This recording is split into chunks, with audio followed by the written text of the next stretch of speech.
Hi, gorgeous lights. Welcome to the word for the day. Now, the word for the day, and they have been given them every day, and I'm a little bit behind, so I apologise for that. But the word for the day is humour. Now, when I talk to Spirit about the perception of what we're supposed to be learning off the earth plane as well, they very much acknowledge because of the way that human brains are geared towards negativity in this part of our brain here that is always looking for how do we make things safe, how do we make things secure, and that can completely make us get really, really caught up in the way that things are, or the way that we perceive them, because we all perceive things through our own spectrum of reality, so it says as well. And that is so that we actually sit fully present in the learning, which is why we forget when we come through the veil, is so that you are fully present in the experience, so that the choices are your own. Now, human beings don't really trust themselves an awful lot to make the decisions that we need to make for ourselves on the earth plane. And we're always looking for someone who's a bit more adult here, who's someone who's got a bit more wisdom or a bit more understanding, so we can kind of defer that responsibility off ourselves, not really take accountability, but kind of follow the lead of somebody else if we're not confident in our own selves. Now that's part of what you're here to do. That's part of what you're here to learn. I'm just laughing because my grandfather's just chiming in with a huge part of that is learning to not take yourself too seriously, not take life too seriously. I mean, he's just jokingly saying no one's getting out alive, but he's got a point. No one is actually getting out alive, and what we do with the time here as well is about actually balance things out and lightening things for ourselves and understanding that it's just an experience that we're actually here and not sit in so much of the heaviness that can feel overwhelming here on the earth plane as well. And I kind of get where he's coming from, because when we're transitioning through the heavy stuff, and there is heavy stuff down here, let's face it, it is exactly, he's just saying it's absolutely crucial to keep a sense of humour.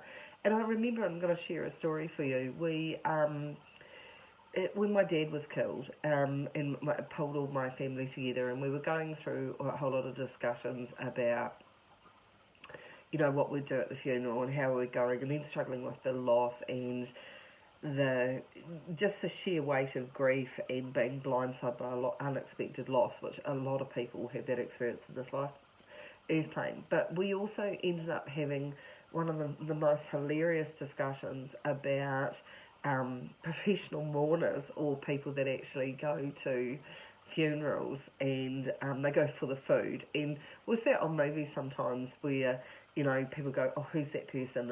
And there's all these takeoffs in the movies as well. And it started a whole conversation about, do people actually do that? Or is there people that go through the memorials and actually see if there's going to be a wake and all those sorts of things? Bearing in mind this before anybody kind of comes after me and says it's vastly inappropriate. In the middle of grief and in the middle of really, really traumatic times, you've got a choice. You either get caught up in the huge emotional weight of it, and don't forget there is an emotional weight that actually comes with it, especially with grief, or no, there's these bizarre, awesome opportunities for laughter, which breaks the heaviness of everything with humour that actually shifts and changes, even if it's for like 2 minutes or 5 minutes or whatever, that actually lightens a situation. So I kind of understand that. It even sparked something on the day of Dad's funeral around it, which we were entertained by as well. And you know what? My dad had has the best sense of humour. The reason why I talk more about my grandfather is because he has an absolutely terrible sense of humour that actually matches mine.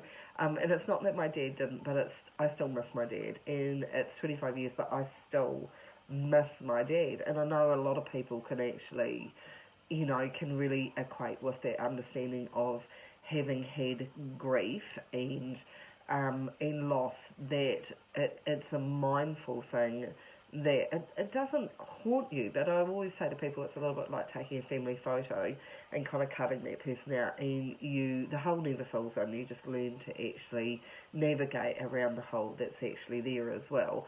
But the laughter, because my dad has a very Monty Python sense of humour, the laughter that's kind of been all the way through my life in terms of the humour that Spirit brings to it. I mean, Dad will use this ridiculous crab walk, and he will still appear around me and do that crab walk just to make me laugh. So the value of humour in the face of adversity is actually absolutely huge. In Spirit today, with the word for the day, are wanting to remind you that to find the lightness in it, to break up the heaviness that you've got around you. You know, if you've got I love that suggestion I've just said, if you've got people around you that you know are funny and that you know make you laugh, and sit in that feeling of lightness and joy, then maybe get your diary out and make a plan to catch up with people that lighten your life, or lighten situations that you're going through, so that you can just have a respite, have a break from the heaviness of it all. Because I know I'm categorically learned, and I've had a complex life, but I've categorically learned that it helps me to find the lighter side, to laugh at myself, to laugh at the experience that I'm choosing to have in this lifetime, knowing it's only temporary, right? And understanding that there's a gift in the wisdom of knowing that everything is temporary and things are here to shape and form us, but there's a lot for me of amusement along the way. And I absolutely love that, that my people in Spirit, especially my grandfather with his terrible sense of humour, actually make me laugh and lighten the energy, because when I'm connecting with Spirit, you're using a lovely, loving, light, connected energy to be able to actually work with them as well. Does it help? Yep, 100% it helps. And having laughter in your life and humour in your life, and having the ability to, tap into that and actually give yourself permission to be a little bit more light-hearted and find the funny side of the situations rather than that really dense heaviness. And again, because I can feel someone going, why are things going on in my life that's not funny? Yep, 100%.